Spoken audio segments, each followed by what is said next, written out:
ever gotten stuck with your plot and you're not sure what should happen next? Well, in this session, I'm going to share 2 questions you can ask yourself to really get that sorted through, and you'll understand the logic for why those 2 questions matter. This is Story Jewels, Unlocking the Heart of Your Story, and I'm Jule Kucera. First of all, what's a joule? A joule is a unit of energy. It's from physics. It is the amount of force measured in newtons to move an object a measurable distance measured in meters. And since Newton meter is too hard to say, they called it a joule. I am Jule Kucera. I am an author, an editor, and an educator. I'm an author of 1 memoir and 2 illustrated fables. I'm an editor, most frequently to other editors. But what really matters to you about why I have anything worth saying is that my background is in education, adult education, corporate education. I spent more than 20 years, and my job was to assimilate and simplify complex information. I would be partnered with the experts in the company, and then it would be my job to figure out how to train other people to think like those experts so that they could get the same results those experts get. And that's what I did with this. That's how I created StoryJoules. What happened is when I started out, I thought, you know what? Now that I've written a memoir, I'm going to write a novel. I mean, how hard can a novel be? And as you know, it's harder than I thought. And what happened was I decided, okay, I'm just going to do what I did at work. I'm going to enter into a deep study of plot and story structure because it was obvious that's what I didn't know. So I did that, and I did it for 3 years. And then I spent 3 years testing it with writers. So it's pretty well refined, and it has helped me, and it's more importantly helped the writers that I work with. So that's what I'll be sharing today. Whether you are in this session because you're looking for one more tool for your writer's toolkit, or because you currently have a knotty plot problem, I believe you'll get what you're looking for. When a writer comes to me with a plot problem, I ask these 2 questions. First, how does your protagonist need to change? And then, where will they feel the pressure? And when you know the answer to those 2 questions, you know how to create conditions in your story to move your story and your protagonist, or your protagonist and your story forward. But why those 2 questions? Why do they matter so much? Because they sit on a foundation that is driving your story. Your protagonist has an internal dimension of stasis and change. And if we start at the 12 o'clock position, your protagonist starts in a condition of stasis. They're fine. They're good.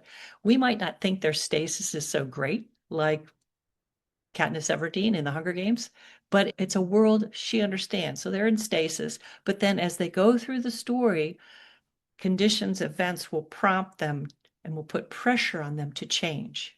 And if they choose to change, it's a prescriptive story showing us how to live.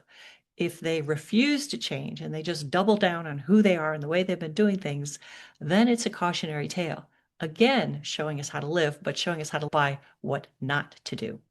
And that's what I believe about story. I believe every story is predominantly teaching us how to live by letting us step into that character, that protagonist, skin, body, feeling what they feel, doing what they do, and then coming to our own conclusions. In addition to that internal dimension, there is also the external dimension of order and chaos.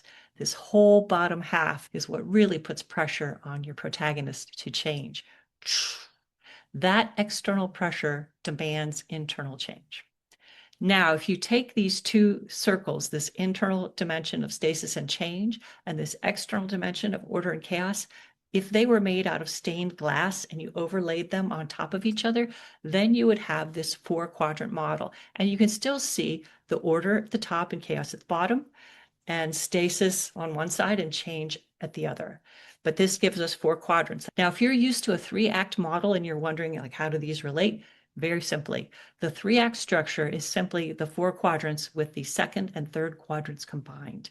Personally, I prefer 4 because I think that half of a story is a long haul to get through without some real mileposts to help you make your way. So if we take this 4-quadrant model and we break each of those quadrants in half, we'll have 8 sections or segments. I'll call them segments.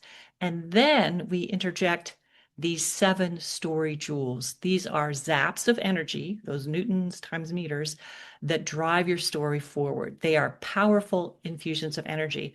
and they are not all the same strength. They start out a little weaker and then they get really, really powerful as the story moves on.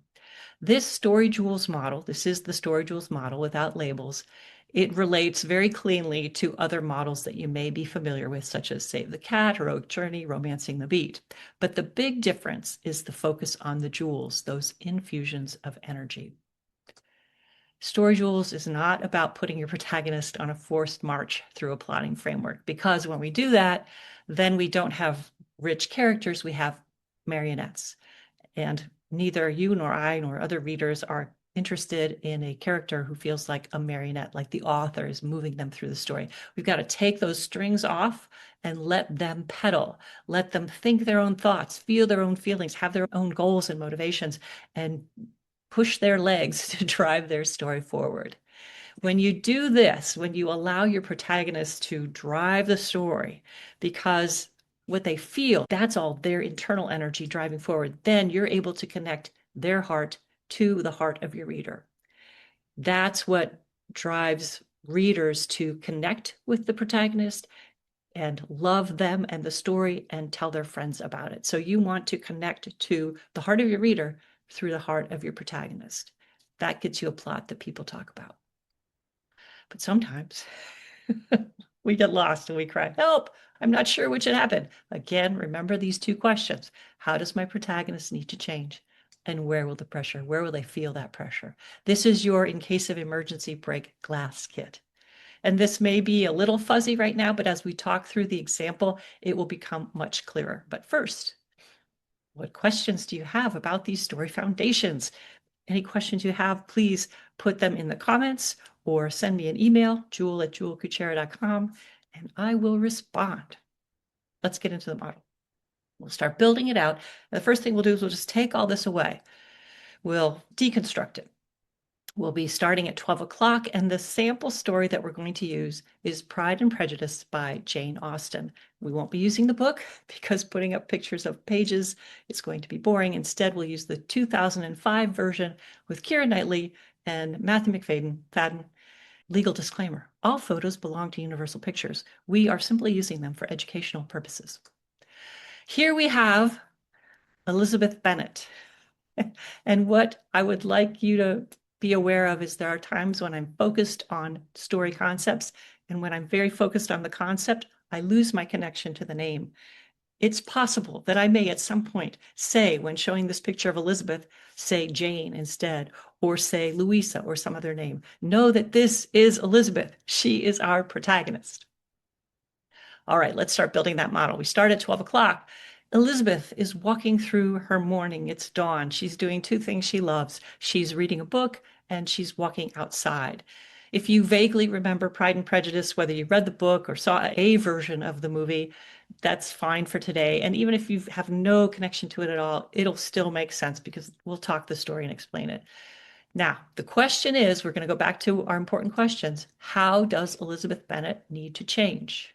I'd like you to think about this, come up with an answer in your own mind, and then I'm going to ask you to put it in one or two of these categories. Does Elizabeth need to change their view of themselves, their view of the world, their atonement for past wrongs, or their sacrifice for love? How will Elizabeth need to change internally? Pick one or two. And just in case you're worried about getting it right, I will tell you that editors frequently disagree on what are the internal dynamics, because when you write a rich story, a deep story where the character is deeply layered and much happens, and it can be, you could say, oh, so many of these are at play, but let's have a primary and a secondary because that helps us when we write. I'm going to say that love is one of them. Elizabeth will need to sacrifice for love. And what she will need to sacrifice is her view of herself. So in my mind, validation, her need to sacrifice a view of herself and change that up, is primary, and love is secondary in terms of the internal story dynamic. The other internal story dynamics are worldview for the view of the world and redemption for atonement for past wrongs. Now, question number two, where will Elizabeth feel the pressure? This chaos is going to press on her to change. Where is it going to come from? Think in your mind. Where's Elizabeth going to feel the pressure? Again, we're going to categorize it in one or two categories. Will she feel this pressure in her body? Will she become sick or damaged or possibly dead? Is that the danger for her? Will she feel pressure in her experience of injustice? Something's not fair, it's not right, it's wrong. Will she feel the pressure in her experience of evil, something supernatural or just super creepy that's evil? Or will she feel it through her relationships, her interactions with one or more people that matter to her? So think in your mind where you see the pressure coming for Elizabeth, and where I see it is primarily her relationships, which makes it a love story. And love doesn't have to be romantic love. It can be any kind of relationship, familial, buddy, whatever. And then secondarily, I also see her experiencing pressure through injustice, which would be crime when it's applied to one person. But every one of these external dynamics can also be applied to a group of people, a group that has something in common. And when it's crime applied to a group, then it's a society. That's a society story dynamic. And the dynamic for Elizabeth is the injustice and the way with which women are treated at this time.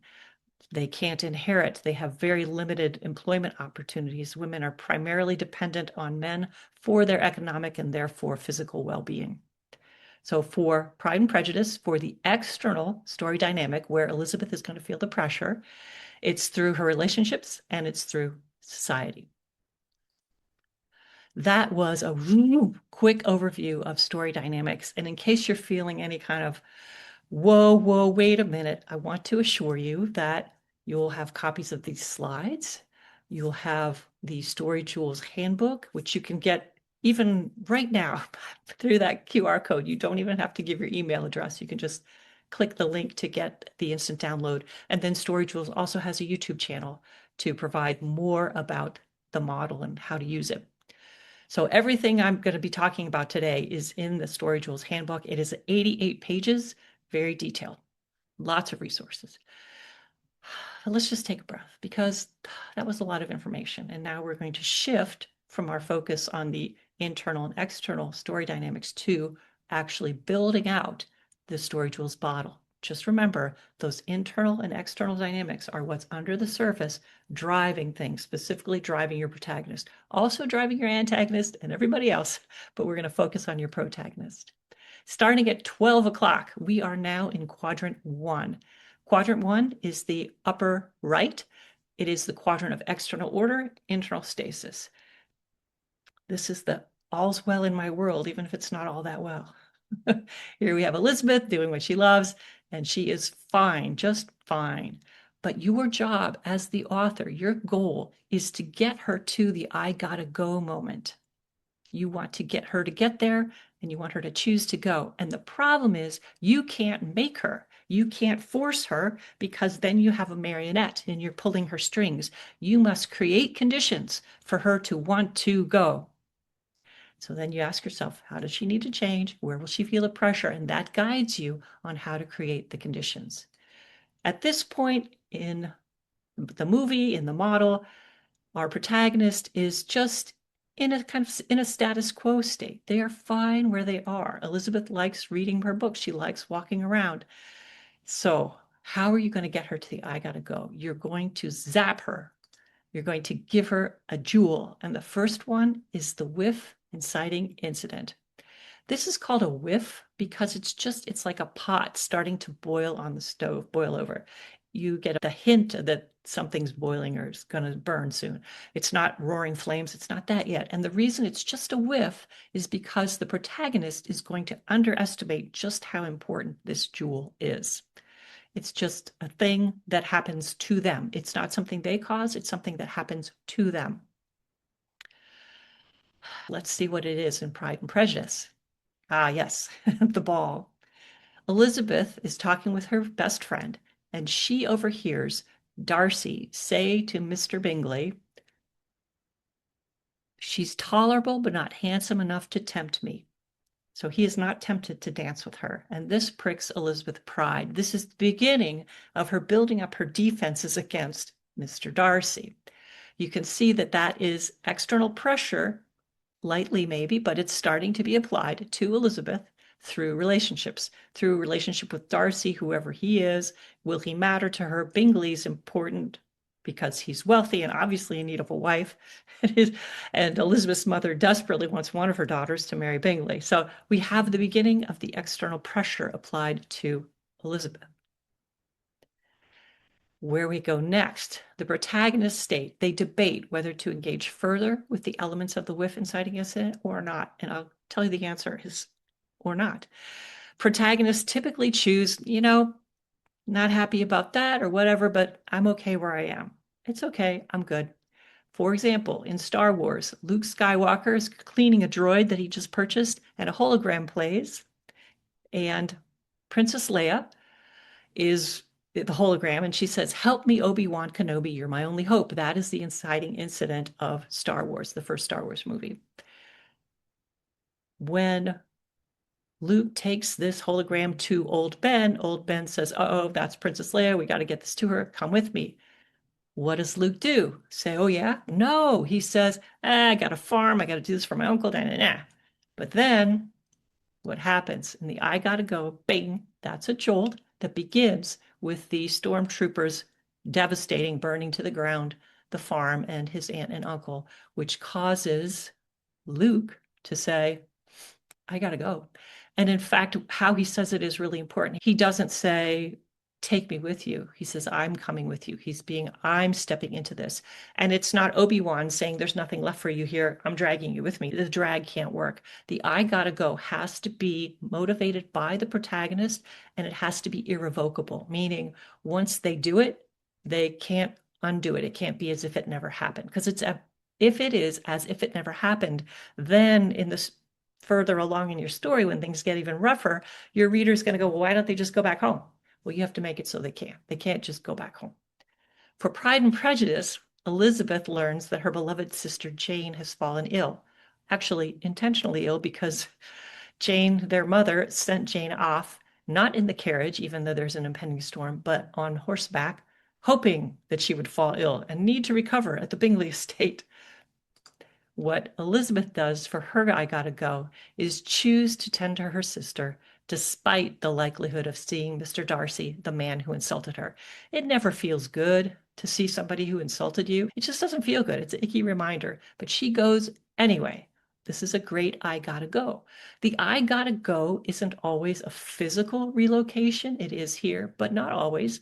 For example, in Me Before You by Jojo Moyes, Louisa Clark, the protagonist, stays living at home. She's still in a tiny bungalow with her family and her sister's son. It's very crowded. They don't have a lot of money. That's an important factor because that contributes to Louisa saying, "I gotta go." And what her "I gotta go" is she takes a job with the trainers tending for Will, which brings her into a whole another world. So you've got to have a moment in the "I gotta go" where your protagonist chooses to accept the invitation that's being offered to them. Let's recap the essentials of quadrant 1. First question, what is your protagonist's happy enough status quo? Pride and Prejudice, Elizabeth enjoying her life. What is the whiff, the inciting incident moment that disturbs it? Darcy's insult. Is there a second event that pushes them to go? Jane gets sick and Elizabeth finds out. What is their "I gotta go" decision? I'm going to see Jane even if Darcy's there. Those are key questions to ask, and I'm guessing that you may already be thinking of those questions for your own story. So let's pause a moment so that you can think about that. And I can have a drink.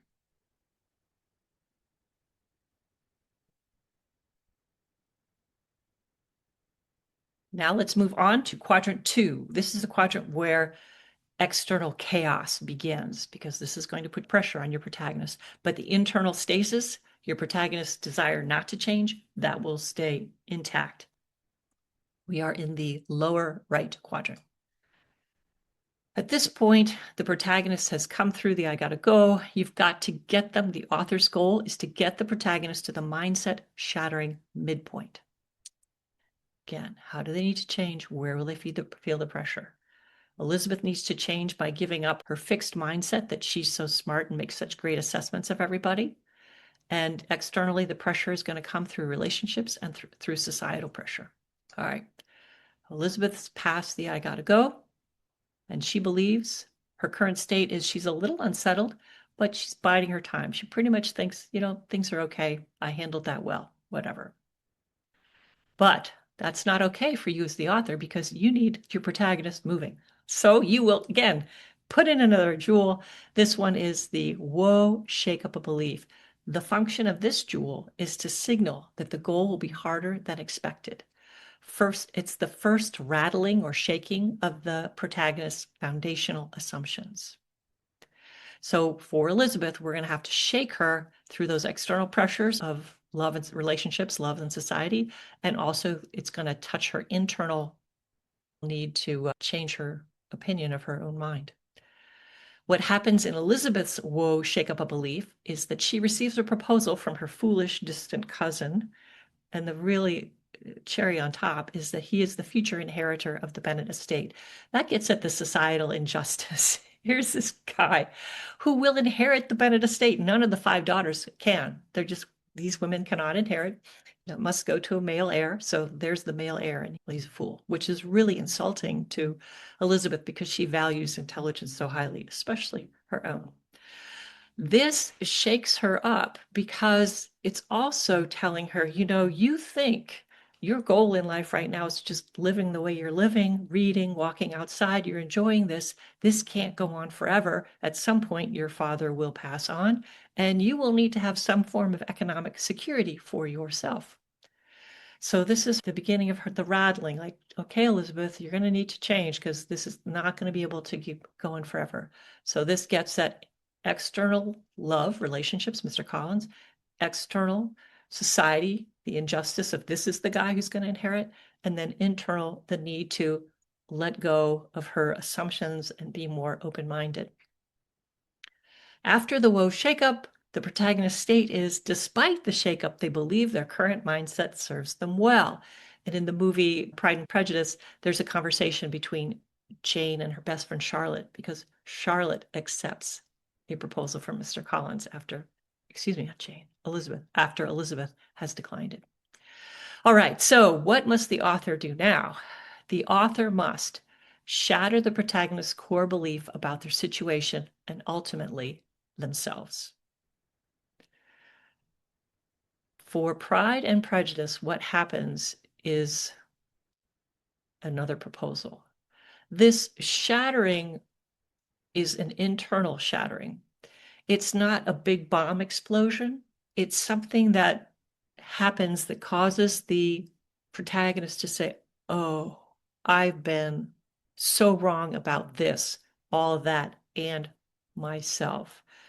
In Star Wars, the mindset shattering midpoint is when Luke and his friends are in the trash compactor. Luke goes under, he's almost killed, he comes up. This is a kid who thought he was on an adventure to rescue a princess. And he now realizes, oh, this is serious. I could die. We could all die. There are big things at stake here. It's not about rescuing a princess. What is it for Elizabeth Bennet? For Elizabeth Bennet, it's another proposal. Unfortunately, Mr. Darcy proposes from a position of superiority. He says, against my better judgment, despite your inferiority, just despite your inappropriate family, will you marry me? And Elizabeth responds as we expect her to.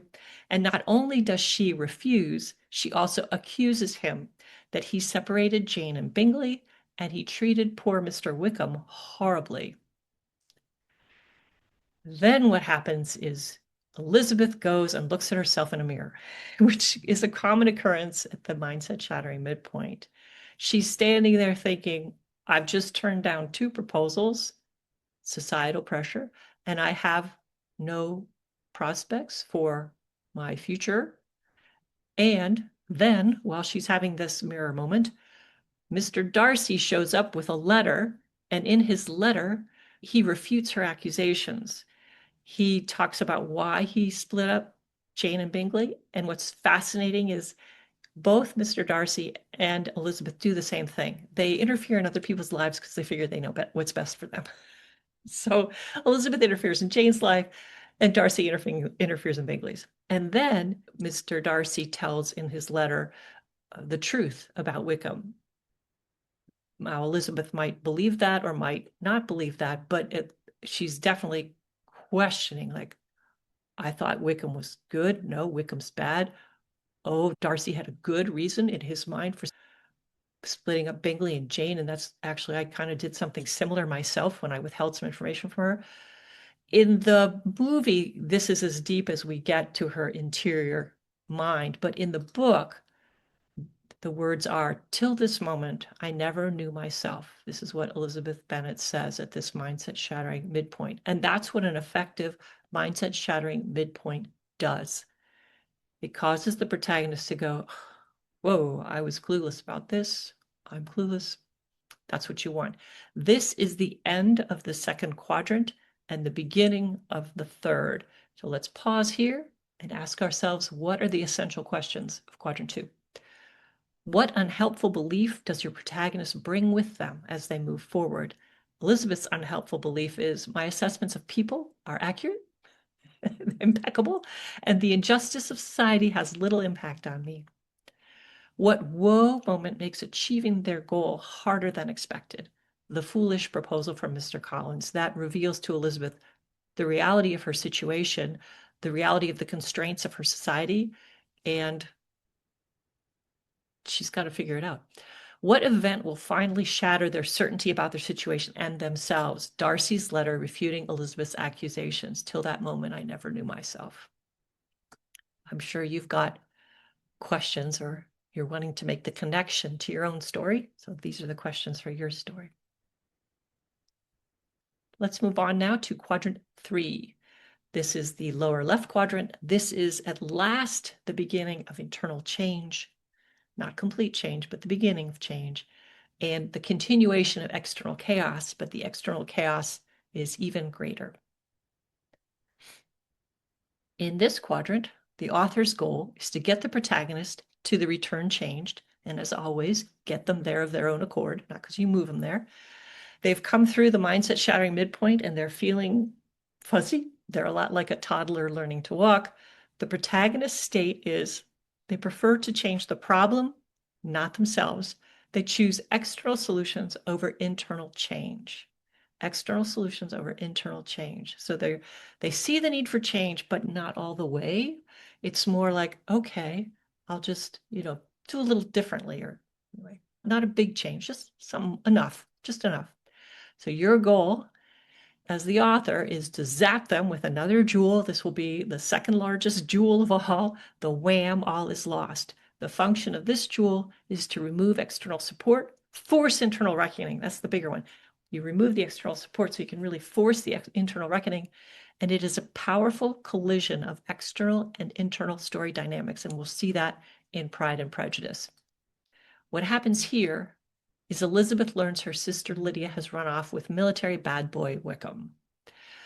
Well, let's take each of these. How does it pressure her? Externally, the pressure on relationships is her sister has imperiled all of the sisters. If I had a younger sister who ran off with a bad choice, I'd be like, oh, too bad.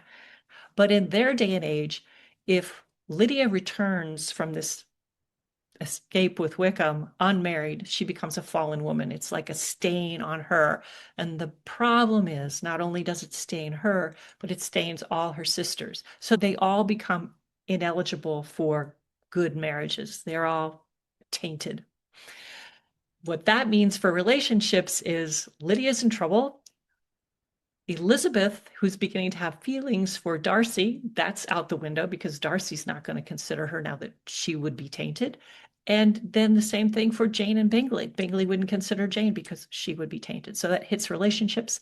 In terms of society, what are they going to do now? They're all women. They've got to find some way to sustain their their well-being.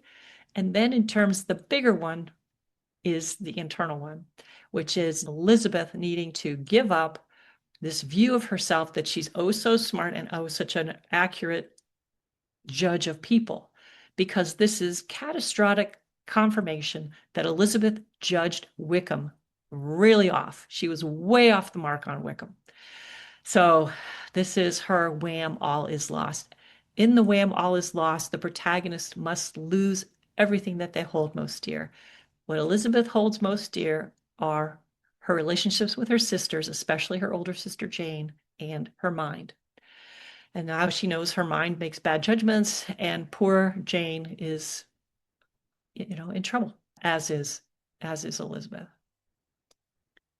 Now, what happens next? The protagonists state they've come through this Wham All Is Lost. They wallow and they reflect on how they contributed to the loss. It didn't just happen to them, they were part of causing it. For example, in Star Wars, the Wham All Is Lost is when Obi-Wan Kenobi is or allows himself to be unalived. But that didn't just happen. The encounter with Darth Vader happened because Luke was told by Obi-Wan, stay here in hiding, and Luke disobeyed and got out of hiding. Why did he do that? Because he heard the princess was on board and we got to rescue the princess. He fell back into old behavior, which caused Obi-Wan to lose his earthly life. With Elizabeth and many other protagonists, what they do after the Wham All Is Lost is they go back home. And that's common because what you want is you don't necessarily need a lot of external action. What you need here is internal reflection. For Elizabeth, she goes back to her home while the women mourn their potential future state and the men go out and look for Lydia. Next up, we have the return changed. The purpose of this jewel is to show the protagonist's internal change through their external behavior.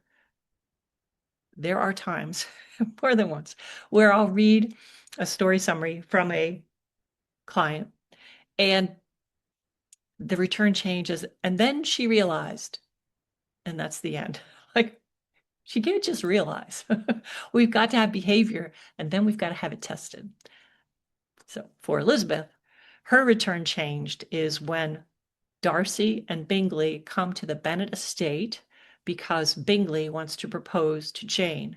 Elizabeth is polite. She doesn't verbally spar. She doesn't run away. She stays and she listens. And this is different behavior for Elizabeth. She's showing herself to be more open and more vulnerable and more curious. This ends quadrant 3. Next up is quadrant 4, but let's do our quadrant 3 essentials.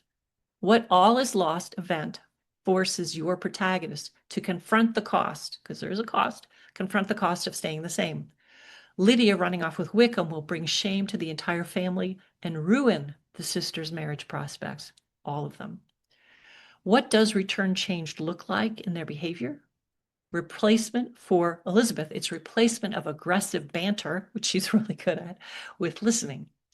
What changed internally to make that exterior behavior change possible? Elizabeth had to say to herself, I'm not right about everything. I wasn't right about Wickham. I'm not right about everything and everyone. My pride made me defensive and argumentative. And you can apply these same questions to your story. Now we move into quadrant 4, and this is the quadrant. Finally, we're leaving chaos and we're getting back into external order, but it's a different order. It's an order that has been changed by the actions of the protagonist.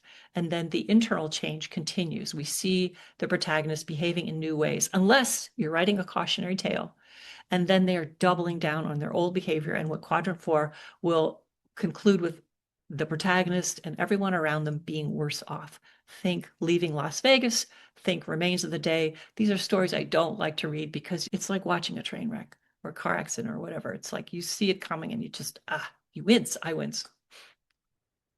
In quadrant 4, the upper left quadrant, the author's goal is to get the protagonist to the end with an emphatic demonstration of how they changed or failed to. Now, in every other quadrant, the author has to insert one of those story jewels. It's sort of like a kick in the pants to get moving. But in quadrant 4, in a prescriptive story, the protagonist is running towards that next jewel, towards the challenge.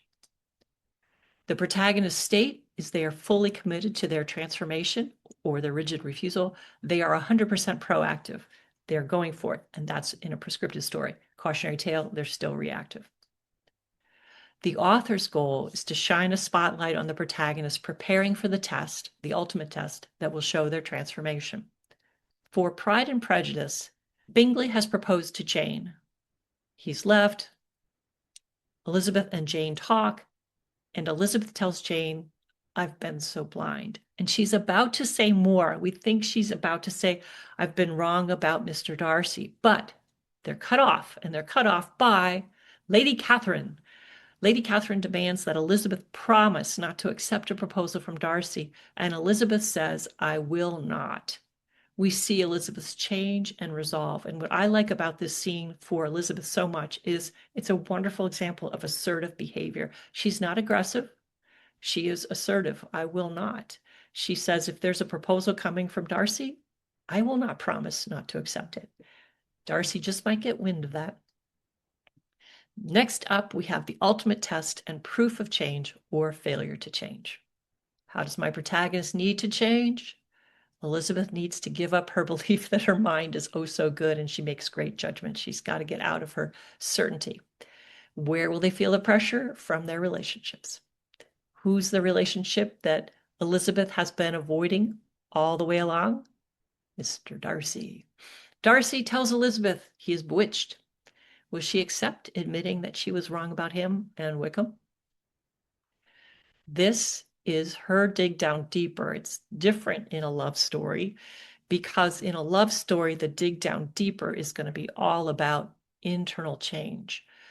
For an action story like Star Wars, we see Luke battle it out with Darth Vader, but there is an internal change for him, and that is Luke trusts the Force. He puts his computer device away that allows him to do targeting, and he trusts the Force. So he too has an internal change. So what will Elizabeth do when Darcy proposes? They are also, in this proposal, both vulnerable. Darcy proposes from a position of vulnerability, not superiority, not you're inferior. He's coming to her as a man bewitched. And she, before he says that, thanks him for his good deeds toward Lydia, how he rescued Lydia because he was the one who solved everything to, essentially forced Wickham to marry Lydia and then moved him out of town so there couldn't be much talk where Elizabeth lives. And he says, you have to know it was for you. So for Elizabeth to accept this proposal, she'll have to admit that she was wrong about Mr. Darcy. And she does accept. She takes his hand and she kisses it. And all that's left for us now is to see the world post this dig down deeper challenge. We want to see the protagonist in the new world they created. We want to have closure and feel emotional catharsis. With Pride and Prejudice, we see them together. This is where the British version ends. The US version tacks on an epilogue, which we don't need. But in terms of how does my protagonist need to change? Where will they feel the pressure? This vindicates it all. We had the external pressure from relationships, and here is a relationship that's in a totally different place. We had external pressure from society, and Darcy's actions have in many ways made some restitution for the crimes of society because Elizabeth now has a bright future, literally. Jane has a future with Bingley, and Lydia even has a future with Wickham, and a less desirable for future, but better than it would have been if she had not married and she would have become a fallen woman. And then the internal change is the admission, Elizabeth's willingness to de-armor her heart. So when you can do this, when you can connect to the heart of your protagonist, then you can connect your story to the heart of the reader. It's because we have mirror neurons. So when we care about that protagonist, you can write a story that causes readers to care about it too and feel it. Because when we went through this, you felt it, right? You felt it. And that's what great stories do. Our final questions for quadrant 4. What final choice or action proves your protagonist has truly changed or tragically hasn't? Elizabeth casts off her prideful and protective assumptions to accept Darcy's proposal. How did their heart change to make their change behavior possible? So we see Elizabeth changed her mind and she outwardly accepted Darcy's proposal, but really what was underneath that, all those changes, the mind and the proposal, she removed the armor from around her heart. She became willing to be open and even to be wrong. And what does their new world look like?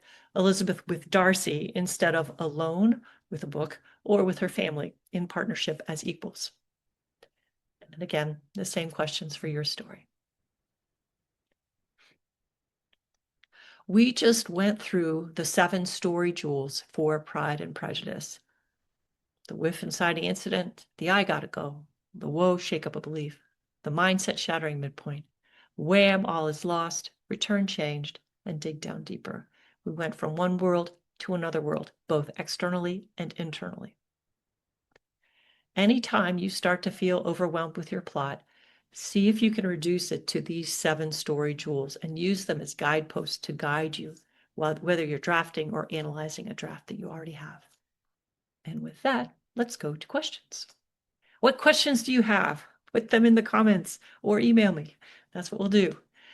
If you remember nothing else, please remember these 2 questions. How does my protagonist need to change?